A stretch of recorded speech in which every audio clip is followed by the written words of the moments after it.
California. There are tents everywhere. They've taken over highway underpasses, intersections, medians, beaches, even sidewalks.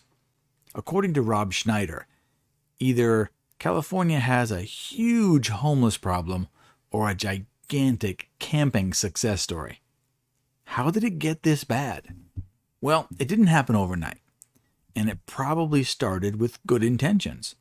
If you look back a few years, maybe even a few decades, California was the perfect place to live. Fantastic temperate weather, beaches, mountains, everyone could find a job. The cost of living was really quite nice. It was the land of opportunities. Head west, young man, to find your fortune.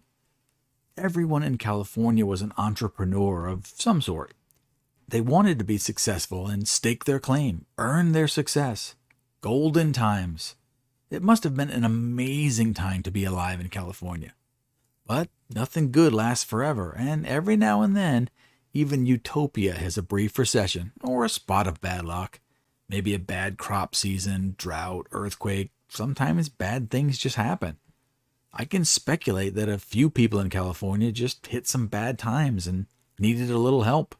California was fantastically wealthy, and just about everyone had a strong work ethic, so helping someone out for a little bit was an easy choice.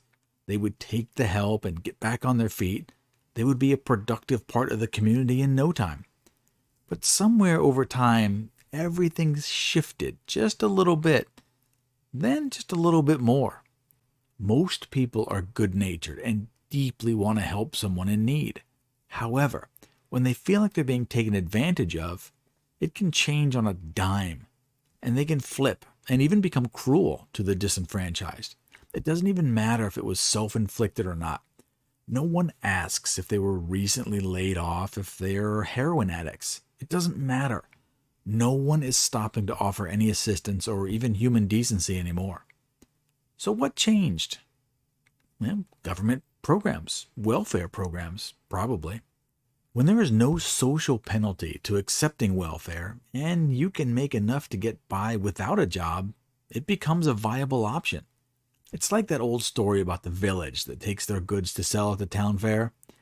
Okay, there are 10 people that get together and they put all their goods into a large wagon and they start pulling it into town so they can sell it at the big market. With 10 people pulling the wagon, it's very easy work. But one person gets a nasty blister on their foot, so they need to ride in the wagon for the rest of the way. Hey, no problem. The other 9 people step up. It's barely more difficult, so they keep heading to town. A few minutes later, one person gets a cramp. They need to take a break. They also ask to ride in the wagon. Now 8 people are pulling and 2 are riding. 30 minutes later, one of the older townsfolk is just getting tired and can't keep up, so they ride in the wagon. Now you got 7 people pulling and 3 riders. It's getting a little bit harder. Now we get to the person that is just lazy. But there are enough people in the wagon, so it's not a big deal. It's just one more, right? So he hops in the wagon. This is about where California is now. There are just too many people in the wagon. Not enough people doing the pulling. The pullers have noticed. They're starting to get pissed off. So in California's efforts to help all of these people, they've created a wide array of taxes. Property taxes, sales tax, gas tax, car tax, environmental tax. They've just taxed about every single aspect of your life in California. But as everyone has noticed, the problems are getting worse instead of better. They're charging more in taxes and supporting more and more people with welfare programs. Just when you think it can't get any worse and they need to try something new, well, you're wrong. You're dead wrong. You're always wrong. They just need to find something new to tax. Someone in California said, "Rich people have money. Let's take some of that money." So a new measure in Los Angeles called Measure ULA is set to generate around $900 million in taxes. The tax is basically a levy on all property sales of more than $5 million. So if you have or plan on buying a home that's worth more than $5 million, they will levy a special tax just for you. Then take your money and give it to people as housing subsidies. So, congratulations for being so successful that you can afford a very nice house. As a reward, you get to buy another house. You just can't live in it. Currently, there is a 0.45% transfer tax for all properties in California, but the rate will now be 4%. Just in case you're not quick with math, your $5 million house will now cost an additional $200,000. Now, if you are very successful and you're able to purchase a $10 million house, the rate climbs to 5.5%. So yes, your $10 million house now allows you to contribute $550,000. Yep, you just bought a $500,000 house and you can't even see it. This new proposal is geared to give housing assistance to people that need it more than you do. Okay, it'll also help with tenant protections. Sounds like price fixing to me, and that's always worked out really well. Now, I'm not sure who decides where your money should go, but that basic idea just sounds evil. Oh wait, scratch that. I might know who decides where your money should go. Let's take a look at Laura Raymond. She's the director of the Nonprofit Alliance for Community Transit in Los Angeles. Oh, great.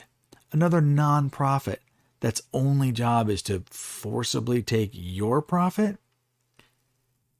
This is a quote from Laura. This would be the biggest investment in tenant protections in the history of LA. She continued, we want to make sure that once this has passed, the housing experts, community organizations, community leaders, and people who've been doing this work for many years are at the forefront of implementation. Keep in mind, these are the same people who have watched or helped the problem get worse in the last decade. Her solution? Give them more money so they can keep making the problem worse. Am I understanding this correctly? But the evil gets even deeper. This new tax is expected to raise between $900 million and $1.1 billion per year. And they're taking 8% off the top for Inspector General and oversight staff. I know this is going to be hard to believe, but 8% of $900 million is $72 million for the Inspector General's salary and a few members of an oversight committee. I'm calling this right now. This job will be given to a friend of the governor. It might even be a no-show job. Why would they need to show up? If you do nothing with this new job, the homeless problem stays the same. Job well done. If it gets worse, they'll get more money next year. That's how government programs work. They will never be expected to succeed. When was the last time a government program solved a problem? Now, there are more beneficiaries to this new tax. Affordable housing builders? Just imagine a home builder walks into the office and states, I can build 5 homes for $500,000. They can be ready in 6 months. Give me money. Sweet. This guy just got a quick $500,000. Oh no, cost overruns. I need more money. Labor costs are high. I need more money. I'm behind schedule. So sorry.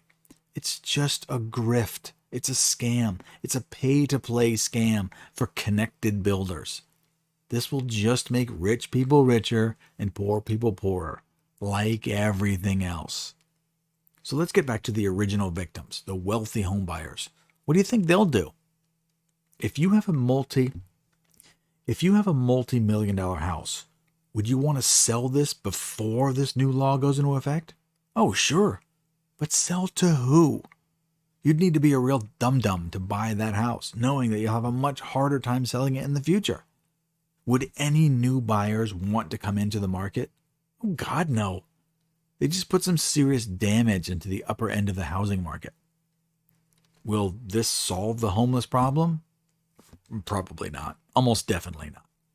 In reality, this will just fund more government employees. Now, with all of this being said, I actually approve this new tax proposal. They could even go a little higher if they want, take more money. They need to keep taking until the game is up. In the very near future, there will only be one guy pulling that cart. It might be Zuckerberg or somebody at Google. when they're the only source of income for California? They can make the rules, or they can just leave. They can even do both. The government might come in and just take the business. Socialism does that all the time. Give the means of production back to the people, and then, poof, all the money goes away. California has been voting closer and closer to socialism every year. Just get on with it. Stop with the little steps towards your end goal. The people want it. The government wants it. Just go. If the people want it and it's voted legally, they should go full socialism. They need to give everything to the people. You may think I'm kidding or being hyperbolic. I'm not. I want them to have the socialism they so desperately think they want. Then we can put this to rest for another 100 years. Either it'll work or it won't. But it won't take long to find out, and we really need to find out. We can't be in limbo and wait another 20 years to slowly nibble away at what we currently have. If it's not working, something needs to change.